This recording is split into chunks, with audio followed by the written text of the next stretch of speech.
What time did he say he was gonna come? Like 12:30. My 2025 SURRON Ultra Bee is in that building. We've been waiting for what, about a month? No, 2 months. Almost 2 months. 2 months. I prepaid him 2 months ago for the bike.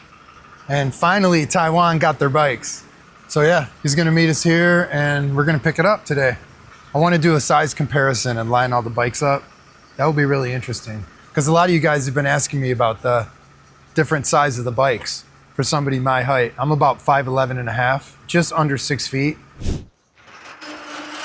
So they have what, carbon black and desert brown? 2025 Ultra V. Finally a bike my size. I was gonna take the graphics off of it, but I might leave them on for a bit. They look not bad.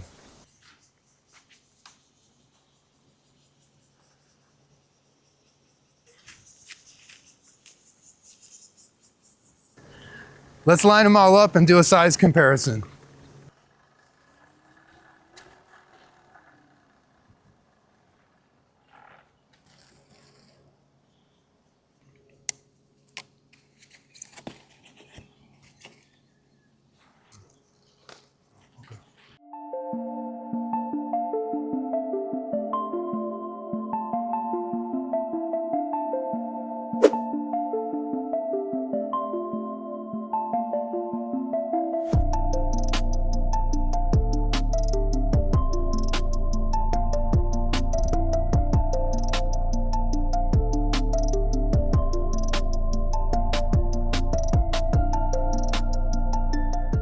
So what do you say we load it up in the van? I'm wondering how those pegs are gonna fit with our motocinch.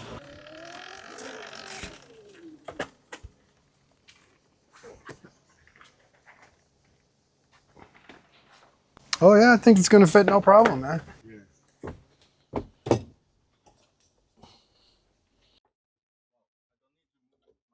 No, look at this.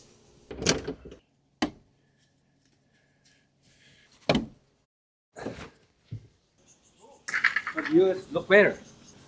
Yeah, very light, easy, and 2 bikes, no problem. Custom, yeah. It has a steel plate on the bottom. Hey, I really appreciate it. Thank you. We're gonna put your website on YouTube channel, so anybody in Taiwan looking for a SURRONs, now you know the place to come. SURRON Taiwan. Yeah, 谢谢. All right, let's get out of here and go check this thing out.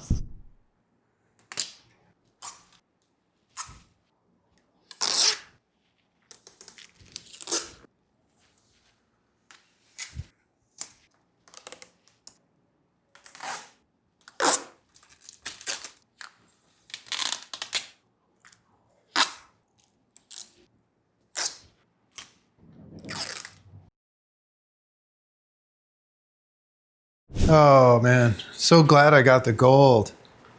Looks way better, right? I mean, I have a plastics kit for it, so I don't know how long those are gonna last. But at least for the beginning, I'll leave this black and gold on. It looks pretty nice. So this one's the carbon black and the other one was the desert brown. Kind of wasn't down with that brown frame. I'm more of a black kind of guy, so I just got the black one. Looks good with the gold graphics. Not a bad looking bike. Now for 2025, SURRON made some nice updates. Now it's sporting an 18-inch rear wheel. It can run up to 21 kilowatts using the turbo mode, peak. It also has an improved motor. It's more efficient, can handle the heat better. Has this new gold fork. It's about 50% stiffer, they say, than 2024 version. Another thing I like about this bike is it has these more moto style brakes, which I think are better for a heavier bike. I like these moto brakes, man. Feels way more heavy duty than those Hopes. Has this nice parking lock on it for the rear wheel. Never had that on an e-bike before. And SURRON calls these control switches the left and right combination switches. Over here is the headlight, high beams, and the headlight on and off switch. Got a horn. And this RT button is the reverse, but it also is the turbo. This one down here is for when you're overtaking oncoming traffic. And I think this can toggle between your high beam and your low beam on your headlight. And this is gonna be your traction control button. Over here is the mode switch. It's got sport, daily, and eco. And you can just switch it right there. And this is the motor stop switch, which is a safety feature on the bike. We'll basically disengage the motor when the bike's not in use. Over here is the ready switch. This button is needed to do some of the programming on the controller. And also when you first turn the bike on to get the throttle to work, you need to hold this and ready the bike. And it also has this steering lock right here, which is actually good for like our motocinch, a tie down system in the van, because sometimes I don't want the wheels turning because we have other gear in there. So this would be a great way to lock the steering. Now in sport mode, this thing is capable of 21 kilowatts, but it's only for about 10-second bursts, and you have to use that turbo button to do it. I'm kind of not a fan of that.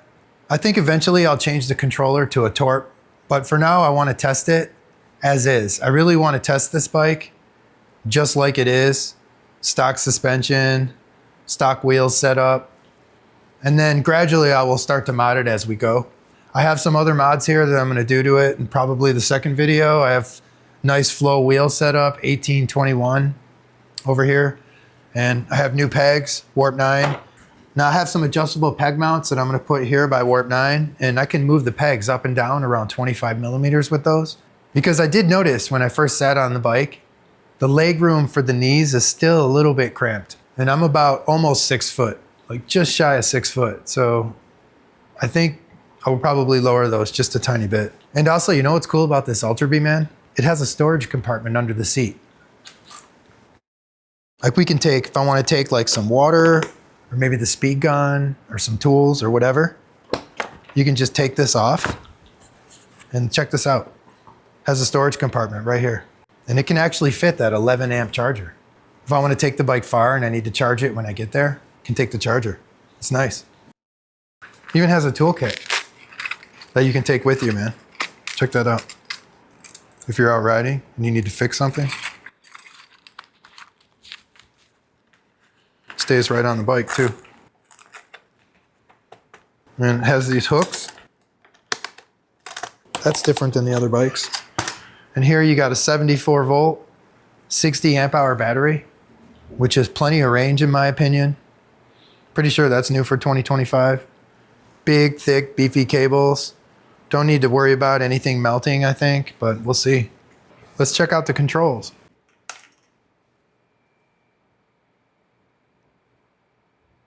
So to start on the left combination switch, this one is your headlight on off switch. And this one will toggle between high beam and low beam. And also there's another one back here that can toggle the high beam and low beam with just a click. And I guess that's good if you're passing somebody and you don't want to kill them with your lights. When you start the bike to use it, you need to first enable the motor stop switch and then press the ready button. And then you will see ready and also turbo available because I'm on the sport mode. Now the turbo function is only available when you're using the sport mode. It's not available in eco or daily. And you can change those different performance modes over here on the right combination switch. They're clearly marked S, E, and D for sport, eco, and daily. And also this ASR button is on the left side combination switch, and that can toggle your traction control between 3 levels. This bike has traction control and it has ABS. Now let's check out the system feature mode settings menu, and we can do that by turning the bike on and pressing the ASR and ready buttons for approximately 2 seconds. And now you see I've entered the system feature mode settings. Now I can use the ASR key to cycle between all the different menu items. And then you use the ready key to cycle between all the different levels of that menu item.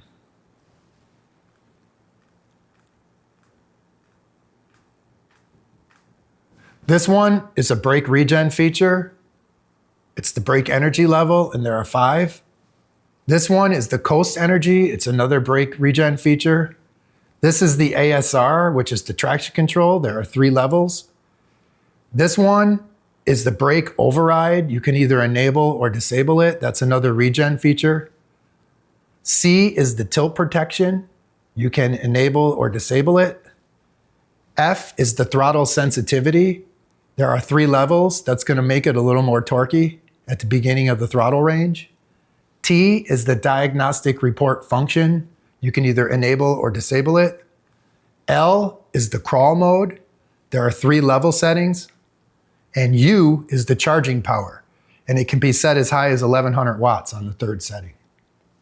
And that's it. There's only 9 settings that can be changed. And now today I'm gonna leave everything at 100% default settings because I really wanna see how this bike performs at stock. So what do you think we get this thing all back together, man, and get it out and take it for the first ride? Let's go. I cannot wait. Now I'm gonna keep it stock for the first ride, maybe for the first week or two that I ride it, because I really wanna ride it stock just as is before I start doing my mods. But I got a lot planned for this thing for sure.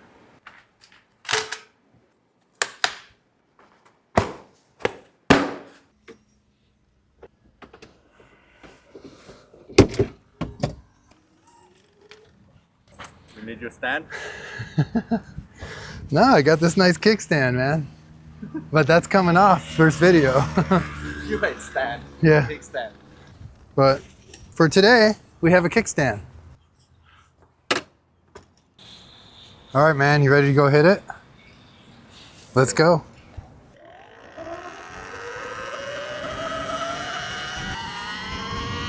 Oh yeah, this thing has no power in eco whatsoever. But it's really smooth. Like, if I was to give this bike to somebody who never rode an e-bike before, I would definitely put it in eco mode for the first time. I can use the motor stop switch, so I can't bump the throttle. So every time I do the motor stop switch, I have to ready back with the other button. All right, now it's in daily.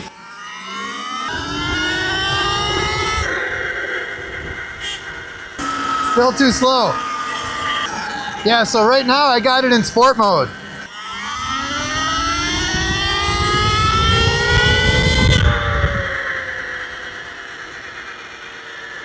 My first impression is it's slow. Like my E-Ride Pro will destroy this thing. But that being said, this would be awesome for the jump park or that motocross track, because those bikes, my E-Ride Pro, I think I had too much power set and I couldn't get up those big jumps, you know, without the back tire sliding out because it was so rocky and hard. Too powerful. Too powerful. But this has got a smoother torque ramp.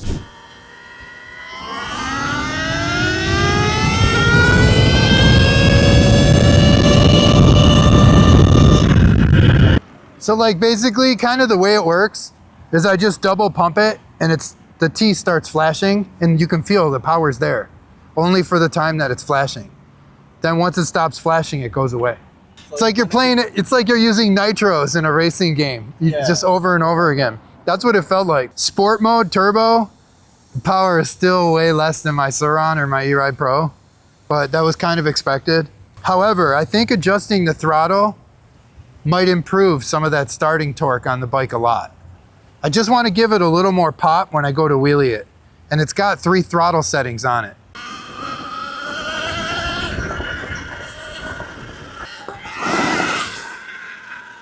Oh, sorry, man. Sorry, man. I didn't realize it was gonna spray so much. So much, man. Oh my God, are you okay? I just felt it go, and I was like, oh no. And I heard dink.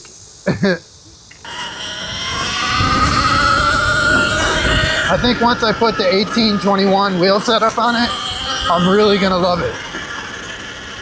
It still feels good though.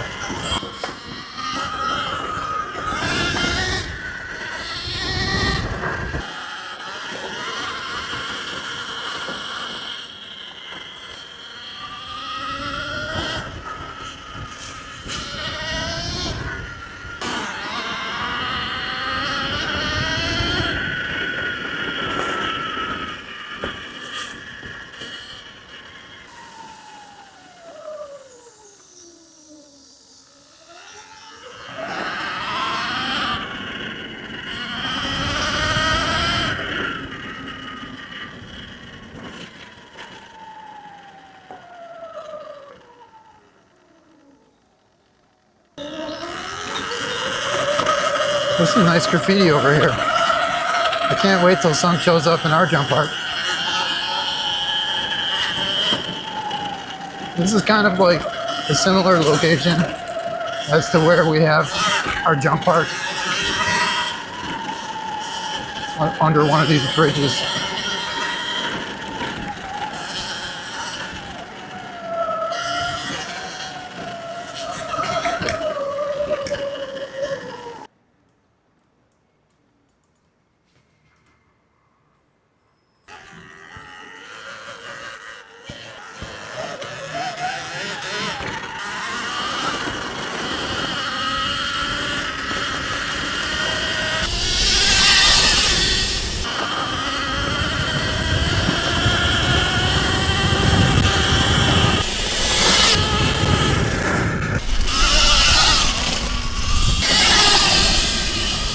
I need to change the bars.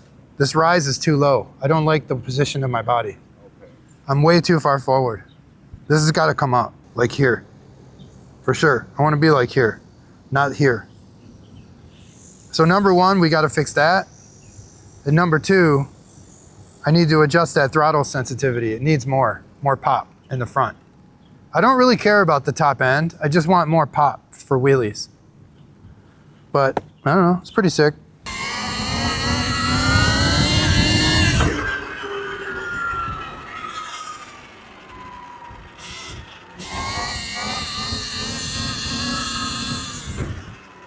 I still got a lot of battery left, man. Jeez.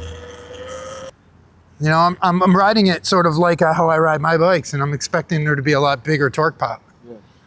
But I can definitely change that in the settings. I think I will put it on maybe 2 to go in between both bikes. Like go, because I don't want to change my other bikes. I like them really quick like that. But this is pretty good. But you know, I got to pull it a little bit more at higher speed. Imagine this thing with a TORP controller on it.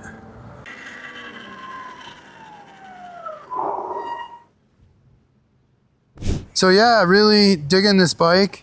The power level is not nearly as close as my SURRON or my E-Ride Pro, but of course those bikes are heavily modded. And the power to weight ratio is really much better on those. This bike is 195 pounds and less power. So for sure it's not gonna feel as torquey. Also, I feel a little bit cramped at my knees. Like my knees are a little too bent. So I'm thinking I'm gonna drop these peg mounts about 20 or 25 millimeters with those warp 9 brackets. And I'm also gonna change these pegs to some warp 9s to get some better grip, because these are a little bit slippy. And for the first ride, I think it's pretty cool. So there's lots more to come on this one. I got a lot of mods planned for it. I guess that's gonna do it for this video. See you guys in the next one. Peace.